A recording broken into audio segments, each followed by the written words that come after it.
संगठन ने जिस माध्यम से लोगों को संगठित किया था या जिस प्लेटफॉर्म से इस लोगों को संगठित किया था, जो ठगे गए हैं या जिनके साथ लूट हुई है, और संगठन ने एक बहुत बड़ी तादाद खड़ी करी थी अपना अधिकार पुनः प्राप्त करने के लिए। उसी प्लेटफॉर्म और उसी माध्यम से कुछ लोगों ने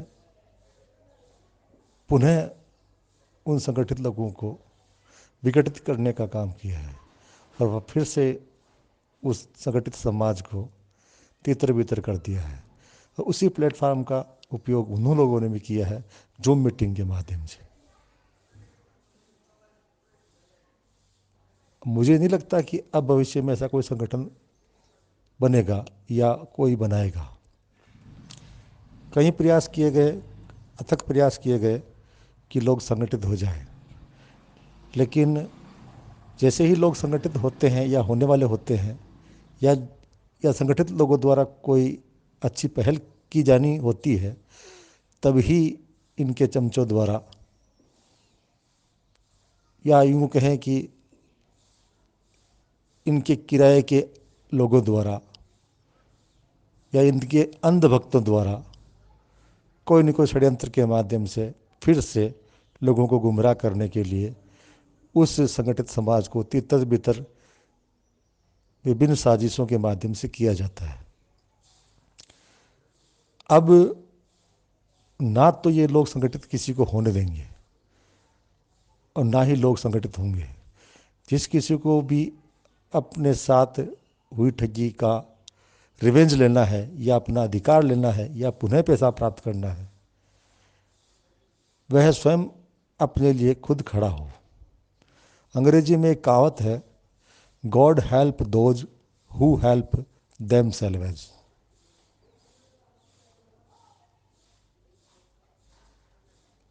कहने का तात्पर्य इतना सा है कि आपके साथ ठगी हुई है, आपके साथ धोखा हुआ है, जब आप ही अपने लिए नहीं खड़े हैं तो यहाँ कौन किसके लिए खड़ा होगा। पहले आप अपनी पहल स्वयं कीजिए और फिर वहाँ पहुँचिए। पहुँचने के बाद आपको धीरे धीरे लोगों का एक हुजूम नज़र आएगा,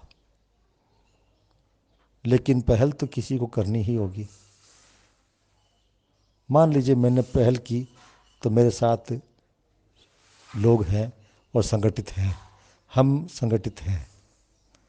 अपने अपने क्षेत्र से छोटे छोटे संगठन बनाइए और अपने साथ हुई ठगी का विरोध कीजिए और सच को सच कहने में डरना नहीं है।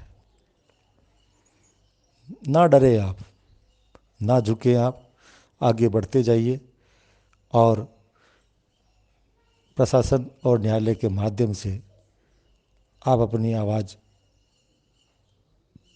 आगे पहुंचाइए। देखना सफलता आपको अवश्य मिलेगी। बाकी तो 2 सालों से ये लोग गुमराह कर रहे हैं, इनके द्वारा आज तक जो कुछ कहा गया उसमें से एक भी बात अगर सच निकली हो तो इनकी बात मानो। बस 10 दिन में हो जाएगा, मैं फलाना हिसार से 10 दिन में हो जाएगा, मैं फलाना ये चल रहा है, लीगल प्रोसेस है, ये है, वो है, फला है, ढीम का है, इतने दिन में हो जाएगा, सब कुछ क्लियर हो जाएगा, खुशियाँ आने वाली है, भगवान आने वाले हैं।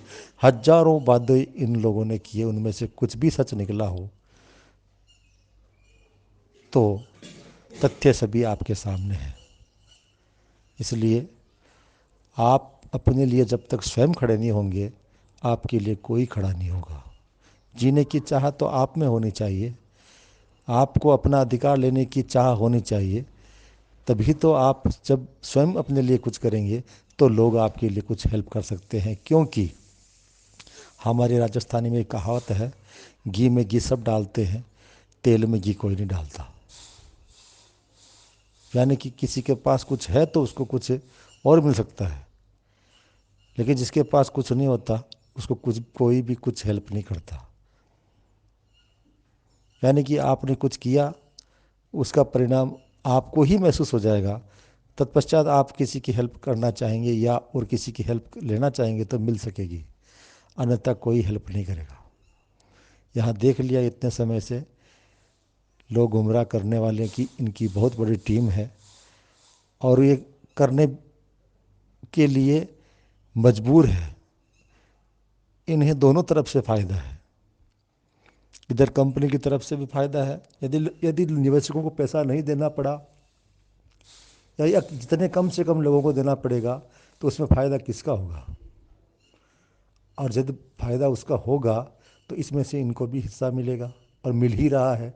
अन्यथा कौन 2 साल से फ्री ऑफ कॉस्ट इतना प्रचार करेगा या इतनी गालियाँ सुनेगा या फिर इतने लोगों की बातें सुनेगा?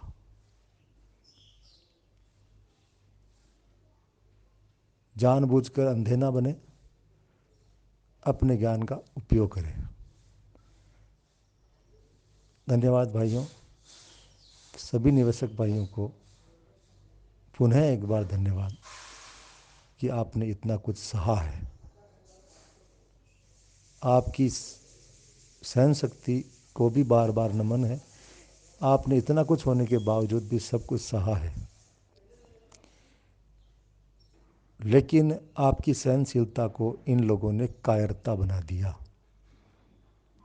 आप अपने साहस का परिचय दें और अपने अधिकार के लिए लड़ें।